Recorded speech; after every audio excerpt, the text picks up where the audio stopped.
आइए संगत जी, आज के सत्संग की शुरुआत करते हैं और आज इनवाइट करेंगे एमपी सिंह अंकल को। एमपी अंकल आए और सत्संग शेयर करें। बहुत बहुत धन्यवाद, आपने अवसर दिया गुरु जी के गुणगान करने के लिए। फिर से इस कुछ दिनों पहले आपने मौका दिया था। मैं प्रयास करूंगा, कोशिश करूंगा कि रिपीट नहीं करूं कुछ भी, क्योंकि बहुत से लोग सुनने वाले शायद सेम होंगे। तो मैं गुरु जी से हम लोग मिले 1998 दिसंबर में, और गुरु जी ने बस हाथ उठाकर कल्याण कित्ता बोला, और मेरी दूसरी बेटी का जो बहुत सीरियस अस्थमा था वो तुरंत मतलब इंस्टेंटेनियसली वो ठीक हो गया। कभी उसके बाद परेशानी नहीं हुई। जो हमारे जीवन में जो सबसे बड़ी समस्या थी वो ठीक हो गई। तो उसके बाद मैं गुरु जी के पास अक्सर चला जाता था उनके दर्शन के लिए। मन में कोई इच्छा नहीं थी, पर बड़ा अच्छा लगता था कि गुरु जी ने मेरी जिंदगी की सबसे बड़ी समस्या को दूर कर दिया तुरंत। और ये भी बड़ा अच्छा लगता था कि गुरु जी कोई जरूर महापुरुष हैं जिनमें ऐसी कोई सिद्धि है। मैं उस समय ये सोचता था कि वो लोगों को ठीक कर देते हैं। तो मैं जाता था, हमारा प्रोग्राम ये होता था, मैं थर्सडे को पहुंच जाता था सिंगापुर, चूंकि सिंगापुर से दिल्ली, इंडिया भी मेरी टेरिटरी में था, मैं सिंगापुर में था उस समय। तो थर्सडे को सीधे गुरु जी की संगत में चला जाता था, 10:30-11 बजे तक पहुंच जाता था। उसके बाद फिर फ्राइडे सैटरडे को संगत अटेंड करता था, संडे को थोड़ी सी अटेंड करता था संगत, और फिर वापस चला आता था सिंगापुर। तो ये मेरा कार्यक्रम होता था। मैं किसी से मिलने उलने का मुझे कोई शौक नहीं था, कोई इंटरेस्ट किसी में और चीज में नहीं था, बस गुरु जी के दर्शन करने का मन होता था, मैं जाता रहता था। और उसमें बहुत चीजें देखी, बड़े आश्चर्यजनक चीजें देखी, जो मैंने आपको पिछली बार भी डिस्क्राइब किया था।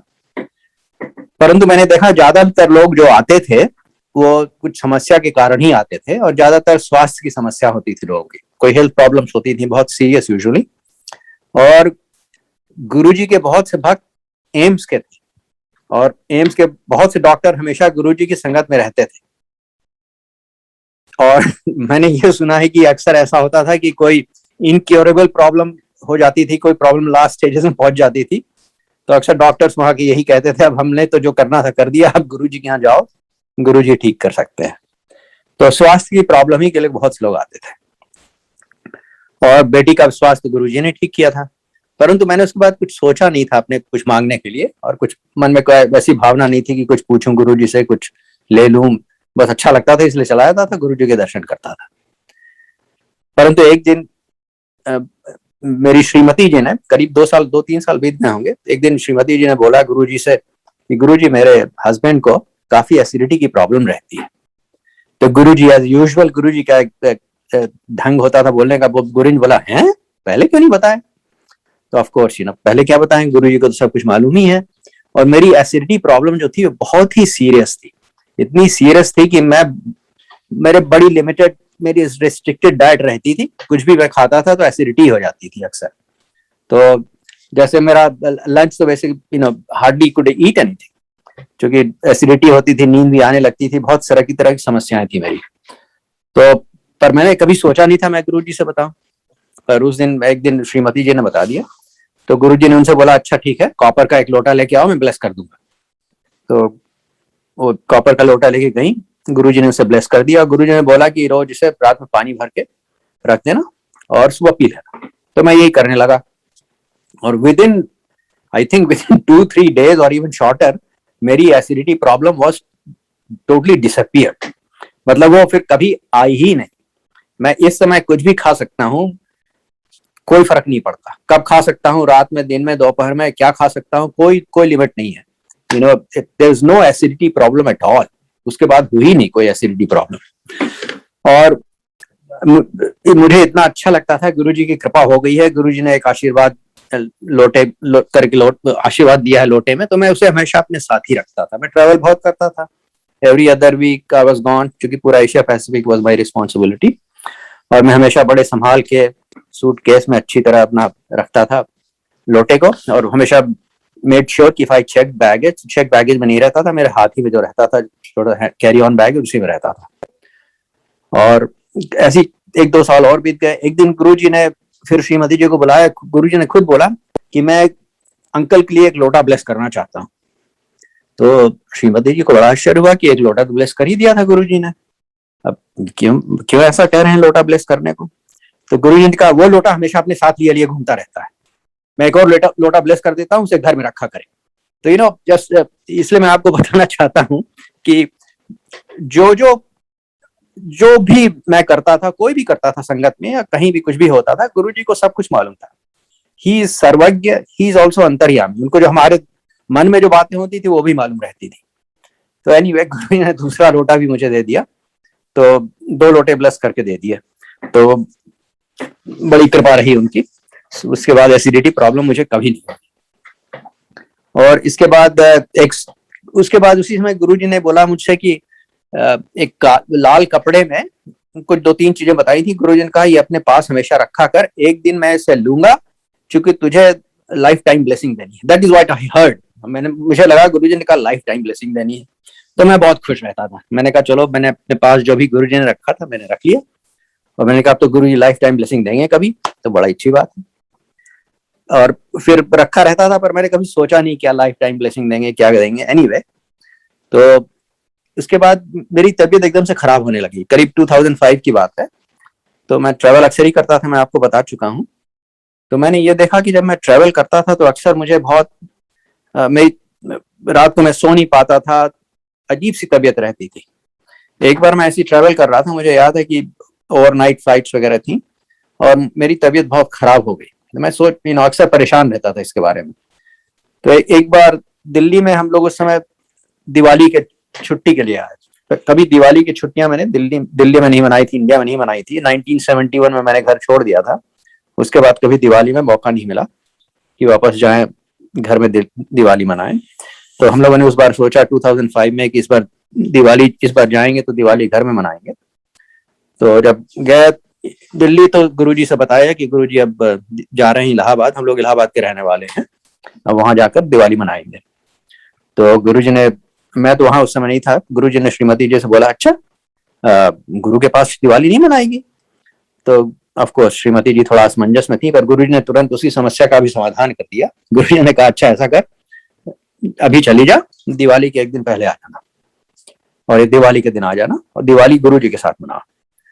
तो ठीक है, बड़ा अच्छा मिल गया हम लोग को मौका। तो हमने एक दिन का बस प्रोग्राम बनाया इलाहाबाद का।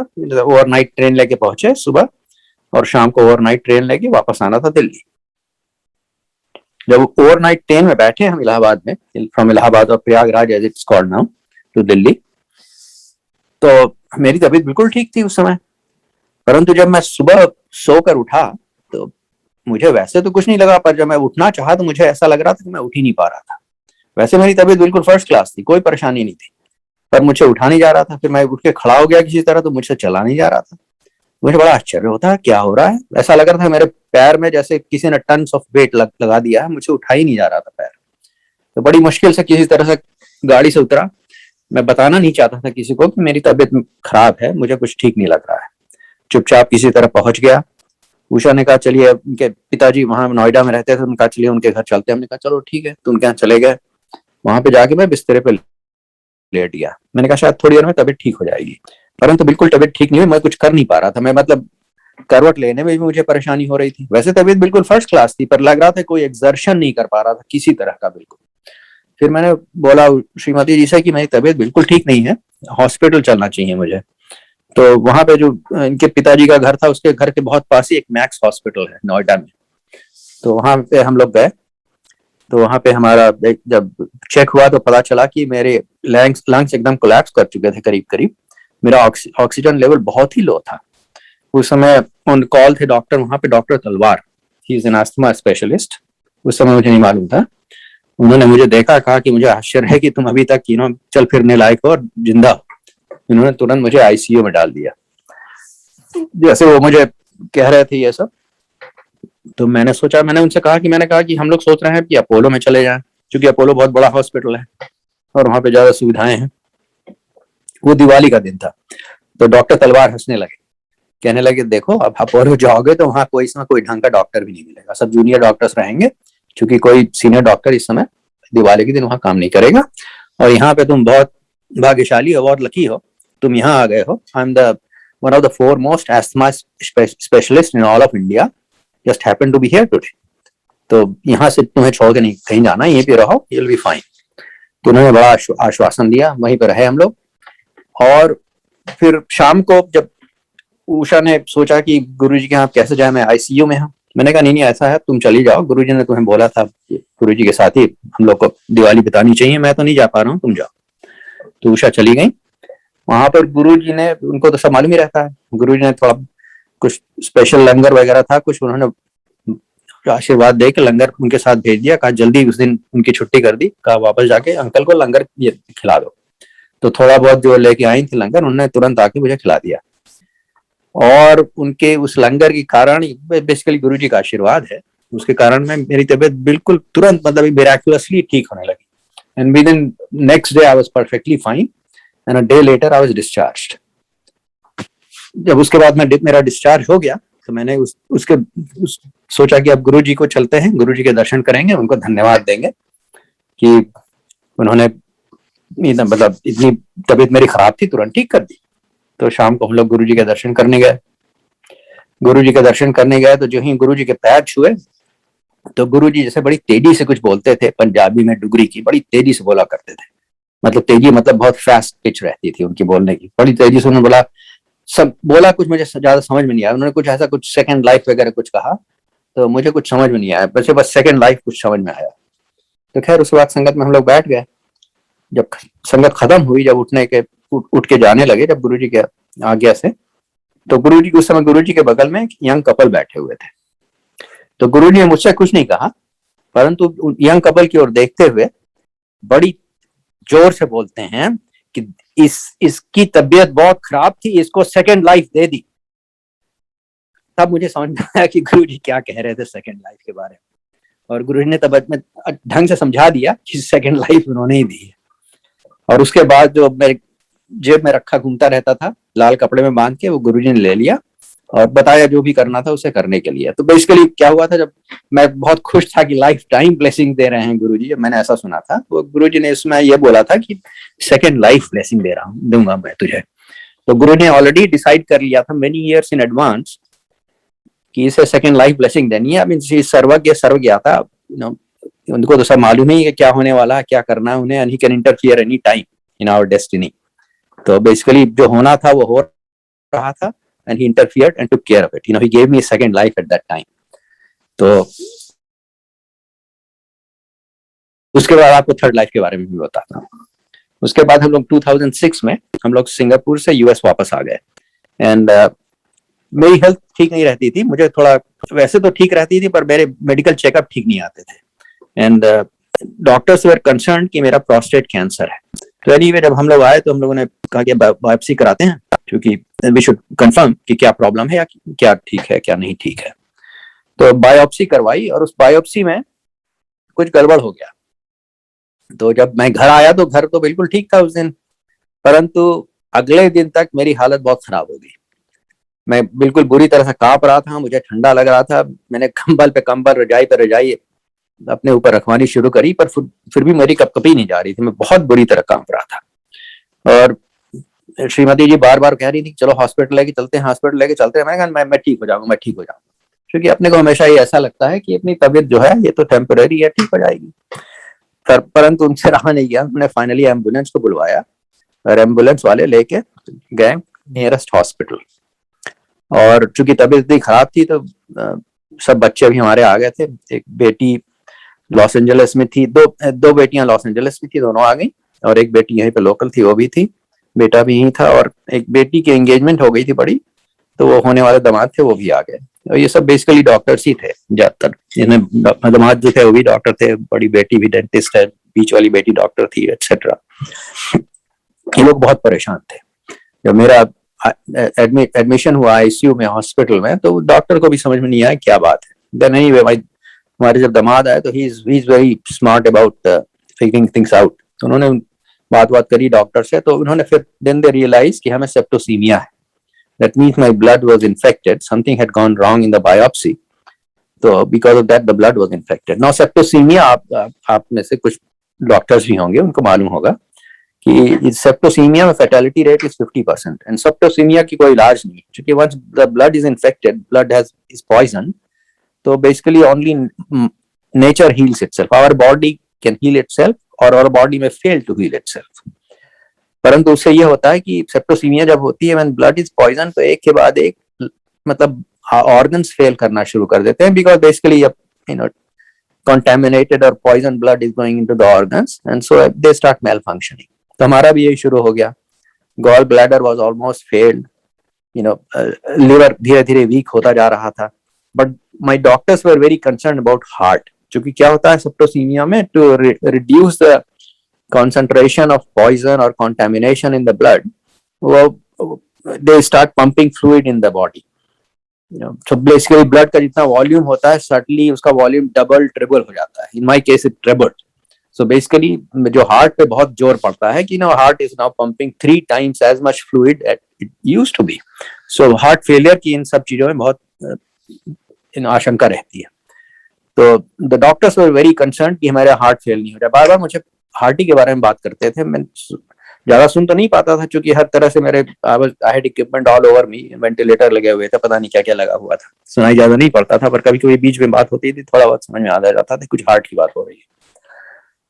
उसी बीच में क्या हुआ कि जैसे आईसीयू में था तो उसमें डॉक्टर्स होते हैं, अपना राउंड करते रहते हैं. तो हमारे जो कार्डियोलॉजिस्ट जो कॉल पे थे वो आए और उन्होंने अपनी पूरी इनकी टीम थी, उनके साथ 2-3-4 लोग थे, मतलब नर्सेज, इनके जो असिस्टेंट्स वगैरह रहते हैं और कुछ रेसिडेंट्स वगैरह रहते हैं. तो उन्होंने उस समय मुझे हुकअप भी कर दिया था to examine my heart with whatever machines or equipment they had. And at that time, at precisely that time when everything was hooked up, everybody was looking after me, my heart failed. Now that was the perfect time for heart failure, क्योंकि मैं all the equipment that were needed to revive me and all the specialists were right there. So without too much of a difficulty, they were able to get my heart going again. So I came back again with Guruji ki kripa. My heart had to fail, but he interfered in the destiny and it got going again. So Guruji ने बचा लिया उस समय. उसके बाद पर तबीयत मेरी फिर भी बहुत खराब रही, मतलब I was still ICU under very critical conditions. तो रात को श्रीमती जी घर गई तो सुबह 4 बजे गुरुजी का फोन आ गया. बच्चे घर मेरे साथ थे हॉस्पिटल में, तो श्रीमती जी घर चली गई थी because our son was very young, तो उसको देखना पड़ता था. तो सुबह 4 बजे गुरुजी का फोन आ गया. तो गुरुजी ने कहा कि अंकल की हालत कैसी है बताओ. तो श्रीमती जी ने बताया कि सेप्टोसीमिया हुआ है अंकल को. तो गुरुजी ने कहा सेप्टोसीमिया की बताओ. तो उन्होंने डिस्क्राइब करना शुरू किया कि सेप्टोसीमिया क्या है, मेरी हालत क्या है. तो गुरु जी का कोई परेशानी की बात नहीं, गुरु तेरे नाल है. और गुरु जी ने कहा नमक और हल्दी लेके जाओ और उसके मुंह में डाल दो. तो श्रीमती जी बोलते हैं ये वहां तो कुछ डाल नहीं सकते मुंह में because everything is totally covered, mouth is covered, nose is covered, everything is covered and there equipment everywhere and there 2 nurses sitting there. तो गुरुजी ने कहा नहीं सब हो जाएगा. तो एनीवे श्रीमती जी आ गई नमक और हल्दी लेके तुरंत. And as soon as she entered, as she describes, जो 2 नर्सेस थी वो तुरंत कमरे के बाहर चली गई, लाइक ऑन अ क्यू. जैसे एकदम जैसे गुरुजी के मतलब गुरुजी का मैजिक हुआ. जो ही श्रीमती जी रूम आईसीयू में मेरे रूम में अंदर आई, वो दोनों नर्सेस बाहर चली गई. और गुरुजी फिर श्रीमती जी ने मेरे हल्दी और नमक मुंह में डाल दिया. और बच्चे भी मेरे आईसीयू में थे मेरे साथ उस समय, रात भर वो जगे हुए थे बच्चे. तो बच्चों ने बताया मम्मी से कि mummy daddy will be fine because Guruji came here. फिर बच्चों ने बताया कि किस एक there a particular time when the whole ICU room became totally fragrant with Guruji's fragrance. And that time was actually at the same time जब गुरुजी ने call किया था और बात कर रहे थे श्रीमती जी से. तो basically Guruji had shown his presence to our children for I think for their own आश्वासन, उन्हीं की मतलब उनके assurance के लिए. Otherwise it was not needed, but actually the children now were very happy कि गुरुजी यहाँ आए हैं and Guruji is now going to take care of daddy and there's nothing to worry about. And that's exactly what happened. Very rapidly, my condition improved and within a day I was taken out of I was out of the ICU. I was still being monitored, परंतु ICU में नहीं था. पर monitoring मेरी इसलिए हो रही थी because my condition was still not very good. मेरा ब्लड प्रेशर बहुत ही लो था, मेरी पल्स रेट बहुत लो थी. Pulse rate was only about 40 or so. Blood pressure had gone down to about 30 something. It was about half of what it should be. Pulse rate was also half of what it should be. तो मैं था, I was being monitored. एक दिन बीत गया शायद. उसके बाद मेरी श्रीमती जी की बहन है, वो भी गुरुजी के यहाँ जाती थी. उनका फोन आया कि मैं कैसा हूँ, तो उन्होंने बताया कि अभी तो वैसे तो आईसीयू से बाहर है, but condition is not very good, so he still under monitoring, he is being monitored. तो उनकी बहन ने जाके गुरुजी को बताया कि ऐसी ऐसी कंडीशन है, उनका ब्लड प्रेशर अभी बहुत लो है, उनकी heart beat is only 30 something. तो गुरुजी ने कहा है, typical fashion that Guruji used to say. उन्होंने कहा मैं ठीक करता हूँ. उन्होंने कहा blood heart beat 72, blood pressure normal. तो बहन ने कहा नहीं, ये तो अभी तो उन्होंने बताया कि ये तो बहुत अब नॉर्मल है, they are only half of what they should be. Guruji ने कहा नहीं, जाके बात करो फिर से. तो she immediately came out of sangat and called Usha, Shrimati ji again, कि अब कहा कि गुरुजी तो कह रहे हैं सब नॉर्मल कर दिया उन्होंने. तो उषा ने कहा नहीं, ऐसी बात तो नहीं है. तो उन्होंने कहा जाके चेक करो. तो उस समय ऐसा, जब आप when you are being monitored, you are not in ICU, तो आपके जो पैरामीटर्स हैं they are not being displayed in the room, वो बाहर नर्सिंग स्टेशन पे होते हैं डिस्प्ले. तो नर्सिंग स्टेशन बगल में था. तो वाइफ वेंट आउट, श्रीमती जी बाहर जाके देखती हैं, and that was absolutely true. Like on magic, like on cue, my blood pressure had become normal. My pulse rate had gone up to 72, and it had become like a machine. It was fixed at 72. Like I was not a human being, I was a machine. It was not becoming 71, it was not becoming 73. It was just fixed at 72. The line was straight. There was no change at all. So anyway, बहुत खुशखबरी थी. तो now everything was becoming normal. तो हमने सोचा तो discharge कर देंगे मुझे. तो एक दिन बीत गया, 2 दिन बीत गया, फिर भी उन्होंने नहीं डिस्चार्ज किया उसके बाद. तो problem was cardiologist had some concerns. उन्होंने देखा था मेरा हार्ट फेल हो चुका था. तो उन्होंने कहा था अब तो मैं समझ गया कि अब ये they will probably put me through whatever test they put, उसमें स्टेंट वगैरह मैंने डालने की कोशिश करेंगे. तो मैं गुरुजी से मैंने प्रार्थना शुरू कर दी कि गुरुजी यह शरीर आपने दिया हुआ है, इसमें नहीं चाहता मैं कोई बाहर की चीज आए, प्लीज इनमें आप स्टेंट वगैरह नहीं डलवाइएगा. तो anyway, before finalising my discharge, that's exactly what happened. They took me for examination. नाम नहीं याद आ रहा, एग्जामिनेशन जो भी होता है. तो for that they basically I was unconscious, but I was regaining consciousness. I heard the Dr. Doucette speak with his assistants and nurses, and he could not believe that everything was normal in my heart. क्योंकि he had witnessed himself कि मेरा heart failure हो गया था. उन्होंने देखा भी था, obstruction था arteries वगैरह में, when I was in the ICU, and now they're finding that everything is totally perfect. I had a heart like a young man. So they could not believe it. Dr. Doucette was again and again inquiring he was just trying to confirm that I am the same person जिसका उन्होंने देखा था कि heart failure हो गया था ICU में. तो anyway, he was totally flabbergasted, totally shocked. He could not believe कि कैसे क्या हो गया. तो समय हमारे एक बड़े अच्छे मित्र हैं यहाँ पे, doctor Manhas. He was also there outside, waiting. So they knew each other, Dr. Doucette and Dr. Manhas. So as my family describes, Dr. Doucette came out totally astonished, and he was talking to Dr. Manhas and saying that I can't figure out what has happened. His heart is perfectly normal. I saw that he had a heart failure, his arteries were blocked, and now there's nothing. It's all clean, and heart is normal. It's like the heart of a young man. Of course, क्या हुआ, गुरुजी ने मेरा heart change कर दिया. गुरुजी के हाथ जो मैं चाहते थे कर सकते थे. तो मुझे नया थर्ड लाइफ ही नहीं दी, मेरा हार्ट भी चेंज कर दिया, बिल्कुल यंग मैन का हार्ट कर दिया. Excuse me. और I experienced that, क्योंकि at that time मैं जॉग वगैरह करता था. तो मैंने जब when I resumed my jogging, I realized I could jog much easier, much longer. So something had changed inside me, and of course Guruji had given me a new heart.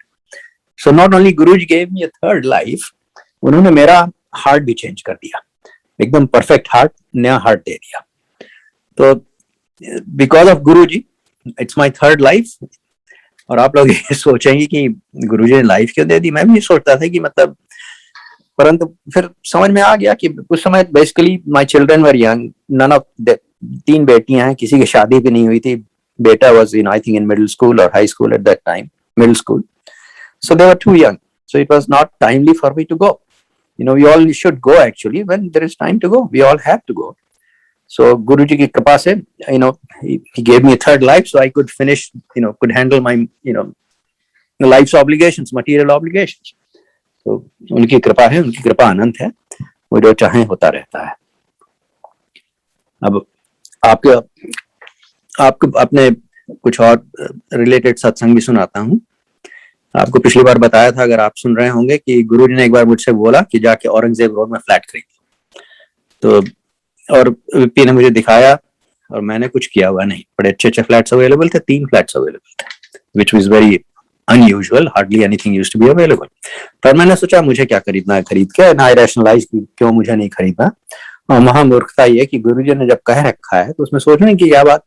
But that was the understanding that I had of Guru eight that time, सो नहीं खरीदना चाहता था। तो anyway उसके बाद मेरे मन में ये आया कि हो सकता है गुरुजी अपनी संगत के लिए चाहते हो कि सेंट्रल दिल्ली में आ जाए। Aurangzeb road is right in the heart of Lutyens Delhi, और गुरुजी की संगत होती तो एम्पायर स्टेट में, which is pretty close to Gurgaon on one periphery of Delhi.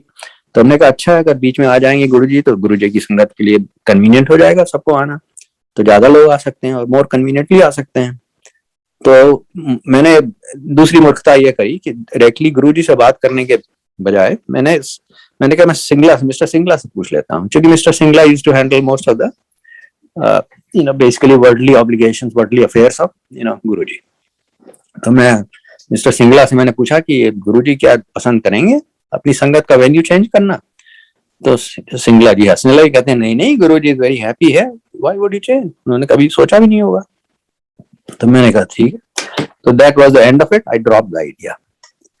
तो उसके बाद आपको ये बता चुका हूँ कि जो चीज वहां उस समय 3 करोड़ में मिल रही थी वो इस समय 15-20 करोड़ की होगी, पता नहीं, मैंने चेक नहीं किया कभी। तो and the funds that I would have used to buy that flat if I had bought it, they expired. Those were stock options, just something happened accidentally and the funds expired, which can happen anytime in the worldly affairs. So that would have been a free gift of Guruji, but that's on the material level. मुझे 2006 में पता चला कि गुरुजी actually really wanted to, at that time he was thinking of changing the venue. मुझे उस समय नहीं मालूम था, 2004 की बात थी जब गुरुजी ने कहा था कि औरंगजेब रोड के फ्लैट खरीद लो।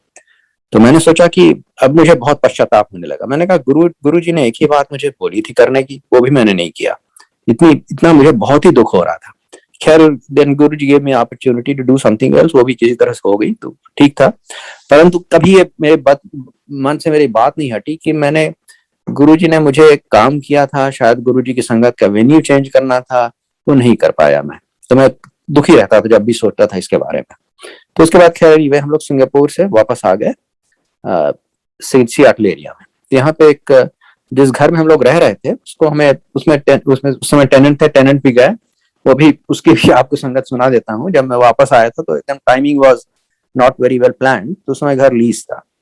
तो मैंने सोचा टेनेंट से बात करते हैं कि मतलब लीज वगैरह मतलब जल्दी खत्म कर सकते हैं कि नहीं। तो मैंने फोन उठाया, उनसे बात करनी शुरू करी, मैंने कुछ कहा भी नहीं। He himself said, mister Singh, I have a request for you, I would like to break the lease if you would like me to do that. क्या हो रहा था कि उनका सेपरेशन हो रहा था, वो they wanted to get out of the house. तो इमीडिएटली जैसे ही मैं वापस आया, हम लोग वापस आए, वो घर बिकेम अवेलेबल फॉर अस।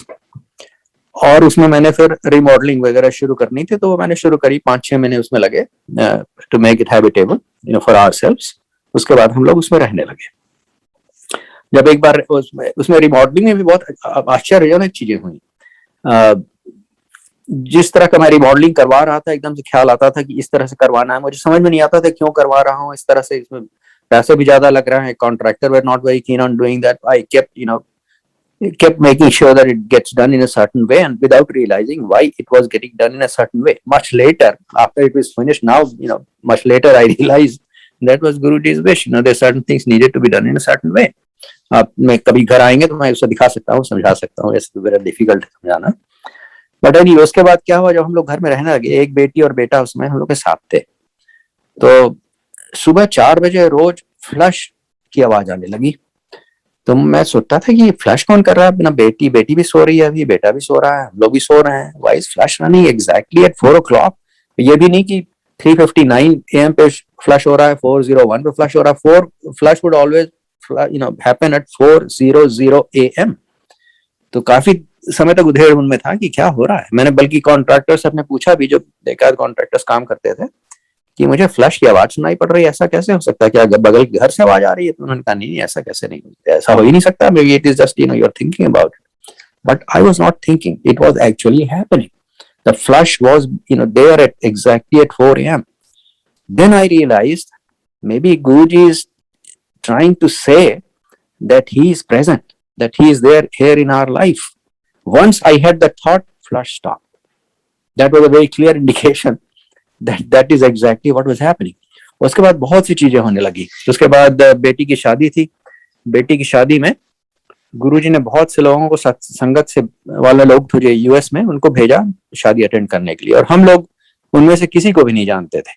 वो करीब 10-15 लोग आ गए थे संगत वाले, संगत के। और बड़ा अच्छा लगा, इतने संगत लगा, ऐसा लगता था जैसे फैमिली आ गई है अपनी।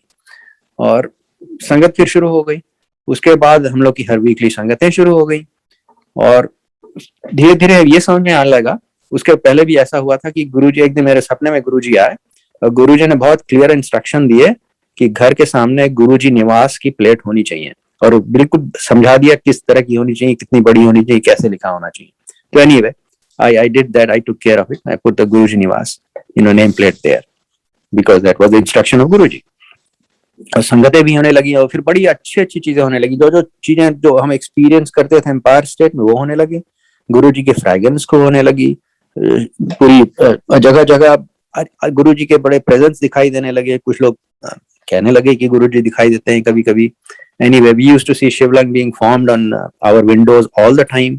तो बहुत चीजें होने लगी। तब धीरे धीरे समझ में आने लगा कि it is all Guruji's grace. He wanted us to have satsang here, and maybe what Guruji is trying to do, or what Guruji has done. क्योंकि मुझे बहुत ग्लानि हो रही थी, बहुत पश्चाताप हो रहा था कि मैंने कुछ कर नहीं पाया जो गुरुजी ने करवाने को बोला था मुझे, कि औरंगजेब रोड में एक फ्लैट ले लो। Maybe that was to be a venue for sangat. तो वहां मैं करवा नहीं पाया, तो maybe Guruji giving me an opportunity now, giving us an opportunity to have a sangat here instead. तो बड़ा अच्छा लगा। इन्होंने संगत होने लगी और बड़ी अच्छी अच्छी बातें होने लगी। लोग बीमार लोग आते थे, ठीक हो जाते थे। लोगों की समस्या आती थी, समस्या का समाधान हो जाता था। Just it was exactly like what was happening in Guruji sangat in new Delhi. और एक बार बड़े अच्छे एक्सपीरियंस होने लगे। मुझे भी बड़े अच्छे एक्सपीरियंस होने लगे। एक आध मैं आपको सुना देता हूँ।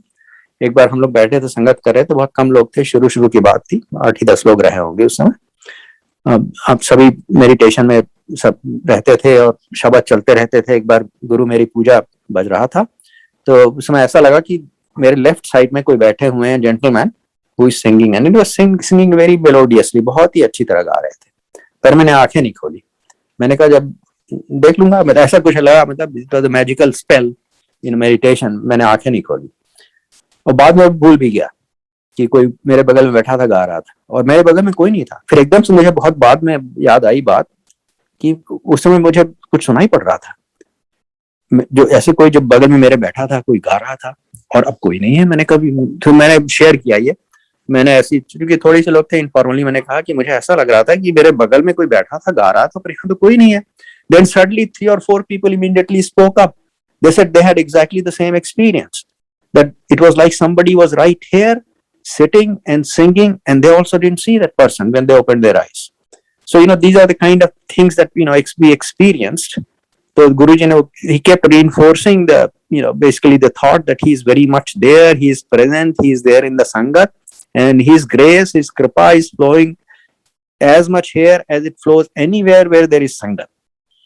फिर गुरुजी की फोटो से फिर अमृत भी निकलने लगे। बहुत सब वही exactly the same experiences started repeating that used to happen in Empire State or possibly other sangats anywhere else. So गुरुजी ने यहाँ संगत भी शुरू कर दी। सिंगापुर में जब हम लोग थे तब उस समय भी गुरुजी अक्सर लोगों को भेज दिया करते थे संगत के लिए, परंतु उस समय ये नहीं समझ में आता था कि गुरुजी चाहते हैं संगत होनी चाहिए। काफी लोग इंडिया से आए संगत के लिए एक्चुअली, और गुरुजी के इंस्ट्रक्शन होते थे कि जाके इनको पिकअप कर लो और घर ले जाना, और पहले संगत करना, लंगर खिलाना, फिर then only they should go out and go out for sightseeing and things like that. तो वही हम लोग किया करते थे, और बहुत से लोग आए दिल्ली संगत से, और बड़ा अच्छा लगता था जब लोग आते थे। but that used to be only once in a while, every few months, maybe few times a year. Regularly तो ऐसे नहीं होती थे, और हम लोगों ने कभी रेगुलरली संगत भी नहीं करी वहां पर। परंतु यहाँ पर संगत शुरू हो गई और उसका बहुत ही अच्छा लगता था. At for some time we had to sangat twice a week, Monday को और थर्सडे को. Then we had to cut it down. Thursday को शुरू हो गई. अब फिर संगत बहुत बड़ी हो गई. Then a few years ago we had to stop. We found a community center, basically a Baha'i center, where we started doing संगत. और फिर आजकल तो because of COVID वो भी बंद है, but हम लोग की Zoom में संगत चल रही है. But it's all Guruji's grace and nothing has changed. अभी भी जैसे Zoom में संगत चल रही है, but His कृपा is exactly like it used to be before. People are still going through the same experiences that they were having when physically we were together in the संगत. अभी भी उनको same experiences हो रहे हैं. Or these are exactly basically the same experiences that I used to hear about in Empire State or anywhere else for that matter. तो share इसलिए कर रहा हूं कि गुरुजी की संगत जहां पर भी है, आप जहां पर भी संगत कर रहे हैं, गुरुजी वहां पे रहेंगे. आप पूरे कॉन्फिडेंस आपको रहना चाहिए, पूरा फेथ रहना चाहिए. And Guru, if you have faith and you are doing it sincerely, Guruji will show his presence and his blessings are available to us all anywhere we are. It doesn't matter where we are.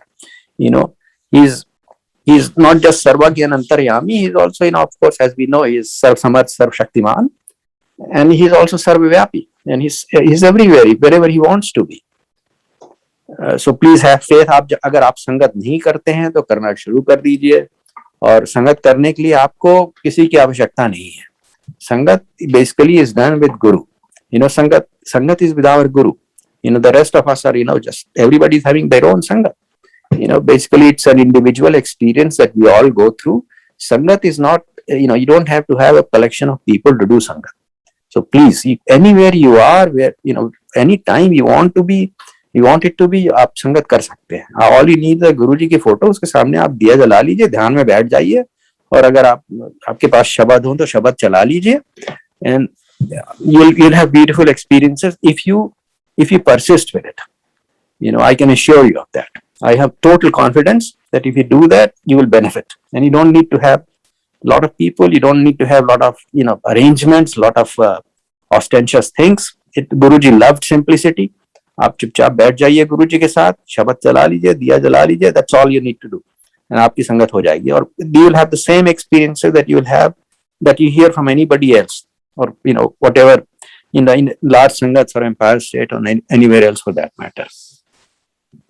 और आपको चूंकि आप आप लोगों को कुछ लोग शायद नए होंगे, कुछ लोग पुराने होंगे संगत के, परंतु I think I should share some of the things also which are beneficial for us all.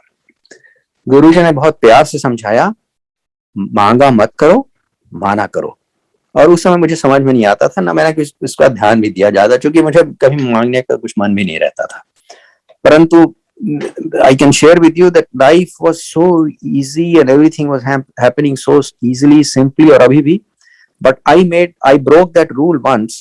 और मैंने एक बार गुरुजी से कुछ मांगा, मन में मांगा of course, and that is exactly what happened. And I wish I had never asked for it. तो मेरा आपसे सबसे निवेदन है, आपसे रिकमेंडेशन है, आपसे रिक्वेस्ट है कि कभी भी गुरुजी से कुछ नहीं मांगिए. उनको सब कुछ मालूम है, उन्हें कुछ बताने की आवश्यकता नहीं है. उन्हें यह भी मालूम है कि हमारे लिए क्या अच्छा है. और हम अगर उन पे बम्बार्डमेंट नहीं करेंगे अपनी रिक्वेस्ट्स का, अपनी विश लिस्ट का, तो वो वही करेंगे जो हमारे लिए सबसे अच्छा है. तो please give him the freedom and the opportunity to do what is best for us, not to request specific things. अगर आप रिक्वेस्ट करेंगे स्पेसिफिक थिंग्स को, वो भोले बाबा हैं, वो आपको दे देंगे. और आपको ये नहीं मालूम, ना हमें मालूम है, किसी को नहीं मालूम कि we ask for things and we don't know exactly what the ramifications are in the end. So please leave it to him. आप मांगिए मत, मानिए. Which basically also means that you surrender. जब आपने मांगना बंद कर दिया तो you have surrendered and you accept him as a guru or as Lord and then leave it to him to decide what needs to happen. और इसके basically आप करिए जो भी आपको करना है, जो हमें करना चाहिए, that is पुरुषार्थ. And but we leave the results to him. So whatever we want to do, we should do. Whatever is necessary, we should do. Just please leave all the outcome, all the results, totally to him. And most of the time, things will happen exactly as you want. And sometimes things will happen exactly not as you want, and when that happens, in due time you'll also realize why it happened and why it was good that it happened like that. So please leave it to Guruji to decide. Also, अब बहुत से लोग हैं ना, हम लोग सोचते हैं कि सब अच्छी अच्छी चीजें होंगी, हम लोग गुरु जी के पास पहुंच जाएंगे, जीवन में सब सुखी सुख मिलेगा। तो ये दैट इज ऑल्सो, ये भी that is wrong, that is Guru ji of course they have to help us go through life, through the turmoils we go through, and he'll help us immensely, and he'll make our journey so easy that we can't even imagine. But despite that, we are here because of our karmic bondage, and we have to get rid of them, and that's why our guru is there. He's getting rid of them for us. वो suffer करते हैं हमारे लिए, but a little suffering is still left. So there will always be ups and downs in life. उन्हें हमें स्वीकार करना चाहिए। गुरु जी ने खुद ही बोला कि लाइफ में अप्स एंड डाउन्स होते हैं, परेशान करने की क्या आवश्यकता है उसमें। I heard somebody complain कि गुरु जी ये नहीं हो रहा, वो नहीं हो रहा, whatever he was doing, I couldn't listen properly. पर गुरु जी ने थोड़ा डांटती ही उसे बोला कि होता ही रहता है, ऊपर नीचे लाइफ है ना, एक्सेप्ट करना चाहिए। तो एक बार ऐसे ही हम लोग पर्सनली एक्सपीरियंस हुआ, एक बार कुछ हुआ था, something was happening and it was very difficult for us to handle it, and Shrimati ji she was obviously quite more affected. एकदम से एक फोन आया एक दिन सिंगापुर में, और श्रीमती जी ने फोन उठाया, दूसरी तरफ से गुरुजी बोलते हैं, मैं गुरुजी बोल रहा हूं, everything is temporary, and then he just hung up. So that is also something that we should realize and accept, that everything that is happening in our life is totally temporary. It is all happening with his grace. Allow it to happen. Give him the freedom to do what is right for us, and to take us through the path which is best for us. And that is the safest way to be happy in life. थोड़ा ऊपर नीचे होती रहती चीजें, उससे परेशान होने की आवश्यकता नहीं है। हमारे गुरु को भी मालूम है कि what is our क्षमता, what is our capacity, for suffering, and he certainly would not allow things to go beyond that. But थोड़ा suffering तो होना is जरूरी। Actually we should celebrate when we go through suffering. Because if we are going through suffering, our guru is going through 1,000 times more, billion times more suffering for us to reduce our karmic bondage. Be very happy. Celebrate suffering more than celebrate happiness. तो कभी गुरु से कुछ मांगिए नहीं, उनको केवल मानिए, and please understand and realize कि हमारी जो sufferings हैं, हमारी जो everything is temporary, ups and downs होते ही रहते हैं, परेशान होने की कोई आवश्यकता नहीं है। गुरु जी ने हम लोगों से ये भी कहा, कि सभी से कहा कि गुप्त दान करो और गुप्त जाप करो। और गुप्त दान का तो काफी एक्सपीरियंस गुरु जी ने दिया, I can't share it because lot of it is very personal, पर गुप्त जाप का मैं आपको एक्सपीरियंस अपना बता देता हूँ। जब मुझे यह समझ में आ गया कि गुरु जी अंतर्यामी है, तो फिर मैं थोड़ा डिलेमा मेरा यह था, मेरी परेशानी यह थी कि भाई I can't control thoughts I go through in my mind. So वो तो होता है, आई कांट कंट्रोल दैट, क्या करूं, तो समस्या ही। But at least when I am sitting with Guruji in Guruji sangat, at least those thoughts should not bother me, should not go through my head. तो मैंने समझ में नहीं आया क्या करूं। अल्टीमेटली आई रियलाइज कि गुरुजी का अगर मैं जाप करता रहूं, ओम नमः शिवाय, शिवजी सदा सहाय, तो ये मेरे थॉट्स हैं, ये नहीं जाएंगे, क्योंकि because my brain is basically busy in doing the jaap. So that's what I used to do. मैं वहां बैठा ओम नमः शिवाय, गुरुजी सदा सहाय, ओम नमः शिवाय, गुरुजी सदा सहाय, ये मैं करता रहता था on purpose to avoid having any wrong thoughts, ugly thoughts go through my head. एक दिन गुरुजी ने अपने कमरे में मुझे बुलाया प्राइवेटली, और गुरुजी कहते हैं बहुत अच्छा करता है, ऐसी जाप किया कर। See, so I wanted to share that with you. My motives were not always totally 100% accurate, but my kriya, the karma I was going through was correct. So when Guruji reinforced that, so I want you to understand, I want to share that with you, because this is something we should all be doing. गुरुजी ने जाप दिया था हमें करने को, और गुप्त जाप बोला था। जैसे जाप हम लोग सुनते हैं जब संगत में होते हैं, तो दैट इज नॉट गुप्त जाप, वो ओपनली जाप होता है, कस के सब लोग वोकली करते हैं। गुरुजी ने कहा था गुप्त जाप मतलब मन में करो, ओम नमः शिवाय, शिवजी सदा सहाय, ओम नमः शिवाय, शिवजी सदा सहाय, दैट इज गुरु जाप, ओम नमः शिवाय, शिवजी सदा सहाय। बाद में क्या हुआ, संगत ने, गुरुजी गॉड इज लॉर्ड इज अधीन टू द संगत, लोगों ने उसमें ऐड कर दिया ओम नमः शिवाय, गुरुजी सदा सहाय। तो नाउ द मंत्र हैज बिकम ओम नमः शिवाय, शिवजी सदा सहाय, ओम नमः शिवाय, गुरुजी सदा सहाय। But to me that also shows the lack of understanding of the people who forced Guruji to add that second line. Guruji didn't do that. Sangat ne kari. When Shivaji is Guruji, why are you creating that second line? But anyway, it's up to us. We can do either way. It's fine. So आप ओम नमः शिवाय, शिवजी सदा सहाय कर सकते हैं. That is good enough. और आपको मन हो तो ओम नमः शिवाय, शिव जी सदा सहाय, ओम नमः शिवाय, गुरु जी सदा सहाय करिए। तो जितना भी कर सकें करिए, it's very beneficial. I can't tell you why, but I know that's beneficial because Guru ji said so. Similarly गुरु जी कहते थे गुप्त दान करो। उनका कहना यह था कि राइट हैंड से दान करो तो लेफ्ट हैंड को भी नहीं पता चलना चाहिए। There should not be any ego, no one should know why are you doing that. You should not do it to show off कि आपने इतना दान किया है, आपका कहीं नाम हो गया है, आपके नाम की कहीं प्लेट लग गई, something like that, you know, basically.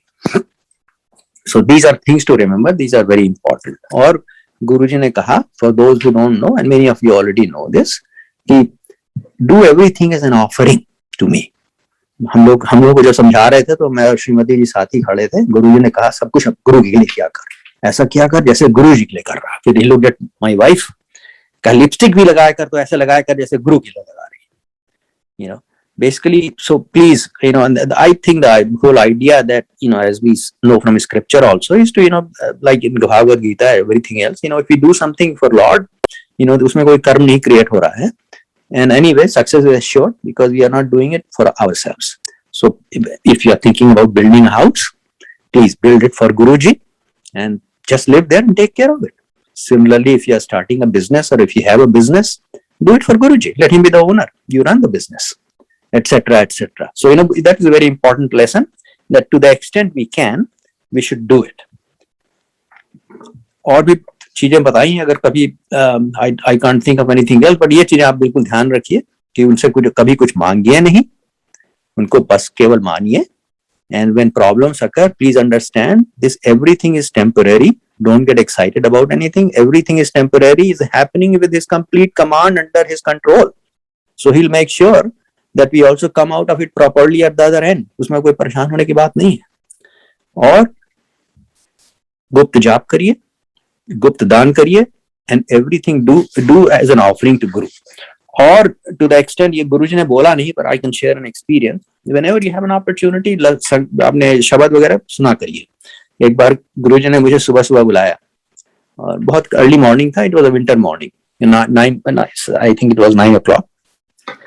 तो मैं पहुंच गया, गुरुजी कमरे में थे, तो उनके पास बैठा था। अक्सर मौका दिया करते थे गुरुजी साथ बैठने का, मैं चुपचाप बैठा रहता था, कभी कुछ पूछता नहीं था, हिम्मत भी नहीं होती थी, वैसे भी गुरुजी ने कह रखा था, पूछने की आवश्यकता नहीं थी। और मुझे मालूम भी था कि whatever is going through my head, whatever I need, Guruji already knows that, कोई उनसे बात करने की आवश्यकता नहीं है। तो मैं कभी बात नहीं करता था, गुरुजी भी नहीं बात करते थे, चुपचाप बैठे रहते थे, मुझे बहुत अच्छा लगता था। तो थोड़ी देर तक बैठे रहे हम बैठे रहे उनके पास, गुरुजी के पास। फिर कोई सेवादार आया, उसने बताया गुरुजी को कि आपका बाथरूम तैयार है नहाने के लिए। तो गुरुजी ने कहा ठीक है, तो बैठे रहा, मैं आता हूँ। तो गुरुजी उठ के चले गए नहाने के लिए। Within 2 minutes, he came rushing back like something terrible had happened, like something that shouldn't have happened has happened. और फिर सेवादार को बुलाते हैं, कहते हैं अंकल के लिए शब्द नहीं चल रहा, शब्द चलाओ। और फिर कह के अपना ऑर्डर, अपना इंस्ट्रक्शन दे के वो चले गए। तो just think about it, actually क्या हुआ, this is my opinion, this is my observation. Guruji created that drama on purpose to make the point that शब्द सुनना जरूरी है, बहुत अच्छी बात है, ये सुना करिए। अगर वैसे गुरुजी बता भी सकते थे, सबको बताया भी होगा, शब्द सुना करो, शब्द सुनते ही रहते थे, but that doesn't have the same impact. By creating the drama there, you know, of course he created a drama because उनको क्या मालूम नहीं था शब्द नहीं चल रहा, but he created drama, and the point was that impact of the drama will stay with me, and it has stayed with me. And I want to share with you कि जब आपको जब भी मौका मिले, आप शब्द सुनिए। शब्द are all, you know, blessing of the Guruji, blessings of our gurus, you know, our 10 gurus. So something that is blessed by our guru is something very special. So to the extent possible, Guru Granth Sahib के शब्द सुनिए, और ऐसे शब्द सुनिए जो कि which have been blessed. So उसका फायदा ही फायदा है आपका, because you know I have experienced it from Guruji. That's why I'm sharing it with you. और कभी भी प्लीज, अब जैसे हम लोग, you know, we are looking always, people think, you know, miracles होने चाहिए, ये होने चाहिए, वो होने चाहिए, fragrance आनी चाहिए, वो सब, उसके ज्यादा परेशान नहीं हुआ करिए please, you know, because we all, if we are sincere, you know, Guruji is always there for us. उसमें कुछ परेशान होने की आवश्यकता नहीं है। किसी को fragrance आएगी, किसी को नहीं आएगी, किसी के कुछ रिजल्ट अच्छे होंगे, किसी के नहीं अच्छे होंगे। और आपको एक मैं शेयर कर सकता हूँ एक सत्संग, एक मेरा नहीं है, अपना नहीं है, एक मिस्टर वर्मा थे, वो वहां आते थे, गाजियाबाद के थे, businessman, he may still be there, many of you probably know him, short couple, very good looking short couple. उनका बिजनेस था काफी अच्छा, he was a very successful business. उनकी लंबी ड्राइव थी, गाजियाबाद से आते थे, इन्होंने ये सुनाया था मुझे, तो मैं आपको शेयर कर लेता हूँ। वो एक दिन कह रहे थे कि हम लोग यही सोचते थे कभी हमारे कोई मिरेकल्स नहीं होते हैं, and it was in January of that particular year. कह रहे थे हम लोग आ रहे थे and we were coming through the India Gate area, एंड हम लोगों ने देखा दूर से कि वहां पे ऊंट हैं बहुत से, कैमल्स, और उन्होंने सोचा कि उसमें रिहर्सल वगैरह कुछ हो रहा होगा, उसके लिए कैमल्स हैं। And then he suddenly realised that his car has come very close to a camel, और उसके कार उनकी कैमल के अंदर नीचे से चली गई। Then they suddenly realized कि क्या हुआ है। They were talking about miracles, and just Guruji put them through a miracle just to satisfy them कि miracles are there and they are happening. So please don't expect miracles to happen. When they need to happen, they will happen. There's nothing to worry about it. So I think this time I'm keeping myself to within 1 hour. So I think I have shared about how Guruji gave me many lives, something that why many of us went there, with our own health problems. Shared with you, why how Guruji had us start Sangat, and I want to share the fact that you can start Sangat anywhere you want. You'll have the same results as in any big Sangat anywhere. Bade mandir, chote mandir, doesn't matter. Sangat is a Sangat, and every Sangat is blessed by Guru, and he himself is present in the Sangat. So आप बस चुपचाप with some discipline संगत करिए and enjoy the benefits thereof. With that, I'd like to close. Just remember Guruji's words. कुछ मांगो मत, मानो, गुप्त दान करते रहो, गुप्त जाप करते रहो, and do everything as an offering to him. And please enjoy his blessing. He is there for our best. He is not only going to take us back to him, he is also going to make sure that we have the best possible life while we are here on this earth. And he is totally committed. It may take us many lives to fulfill his aim for us, which is for us to get back to him, but he is totally relentless. He is totally committed to us. He'll never let go, and what we should do is not let go. We should never be disappointed. We should never feel that we have been let down, that जो हम चाहते थे अच्छी चीजें वो हमें नहीं हो रही हैं. Just please, if you have found him, never ever leave him. I have shared with you that the highest blessing possible in this world, according to Adi Guru Shankaracharya, is having a Sadguru. There is no higher blessing possible. So if we have found Guru, if you have found Guruji and you believe he is your Guru, then there is nothing else you need to be looked for. You have arrived. You have reached your destination. There is nothing more to seek, nothing more to do, nothing more to gain. Just now allow him to help you go through the life as best as possible. Do whatever we need to do, whatever you need to do, whatever I need to do, that is Purusharth. We just keep doing it, leave all the results to him, and just one good thing after another will keep happening, and the results will be as good, if actually much better than what we ever expect. Give him the opportunity, give him the freedom. Don't bombard him with wish list. Don't keep asking Guruji ab ye kar dijiye, hamara ye ho jaye to ye, hamara ye ho jaye. Don't do any of that, and things will be much better.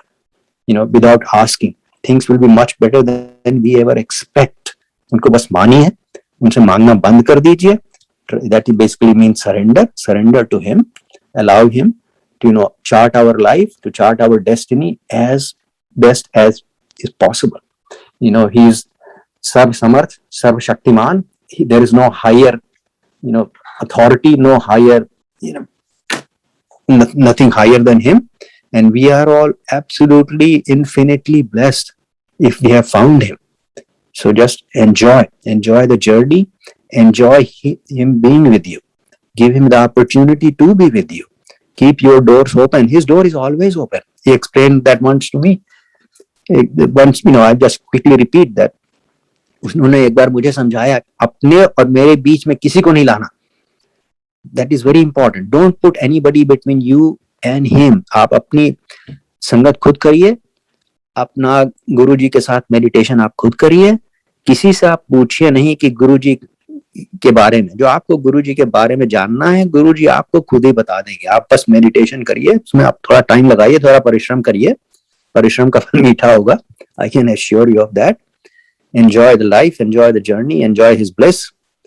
Thank you for giving me the opportunity to share satsang with you. Jai Guruji.